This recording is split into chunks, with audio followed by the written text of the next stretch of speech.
So the first tool that we're going to introduce you to today is the variable DC power supply. And to make it easier for you to understand what a variable DC power supply is, what I have here in front of me is a DC power adapter. And these power adapters, they come with most electronics devices. And what I would like you to pay attention to is this bit here where it says 15 volts, 0.8 amps. So this is a DC power adapter, and it outputs 15 volts at a maximum of 0.8 amps.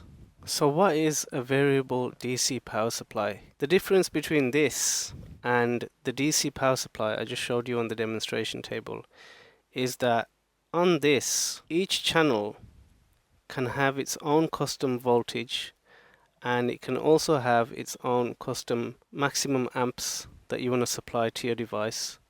So for example, on the DC power adapter, the voltage and the current was fixed. So if you remember, it was 15 volts and 0.8 amps, right? But what you can do with the variable DC power supply is you can set whatever voltage you want up to the maximum output that the variable DC power supply will provide, and you can also adjust the amps up to the maximum that the variable DC power supply will provide, and that's why they call it a variable DC power supply, and the other one is fixed. So just think of it as 1, 2, 3 separate DC power supplies, and each one can be programmed with different amperes and different voltages. So I'm just going to show you that now, the physical demonstration of that. So if you come here and you select the V button here, you probably can't see that on the camera, that is for your voltage, and we are currently on channel 1. And what we can do is we can say, okay, what we want you to do, Mr. Channel 1, is we want you to provide 15 volts, okay, of voltage, and we want you to provide a maximum of 0.8 amps, because that is the rating of the device that we're working with, okay? And what you can do is once you power up your device through this variable DC power supply, you can observe how much voltage and how much current the device is consuming, and that will help you narrow down to where the fault is on the device.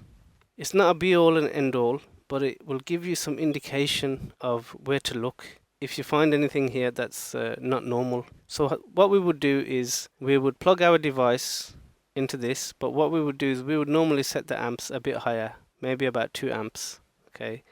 And the reason why we would do that is because if the device is shorted anywhere, okay, if there's a short on the device anywhere, then the device will consume much more than the normal amps that it should consume, okay, and that will give you an indication that maybe there's a short somewhere and I need to be looking for a short. Another scenario might be that you plug the device in and it's not pulling any amps at all. That may give you some indication that maybe there's a fuse blown on the device somewhere, and because that fuse is blown, it cannot, or it will not allow the current to pass through, okay? So those are two scenarios where the variable DC power supply test will help you narrow down the area of where the fault is. And essentially that's all it is. It's just a DC power adapter that has variable voltage and variable current setting. And the key thing here is you can view the voltage and the current consumption, whereas on your fixed DC power adapter you cannot view how much current or voltage your device is consuming. And that is essentially the difference between a variable DC power supply and a fixed DC power adapter. And there's a lot more stuff that you can do with it as well, but I don't want to confuse you and I just want to keep it simple. So that's all you need to understand for now.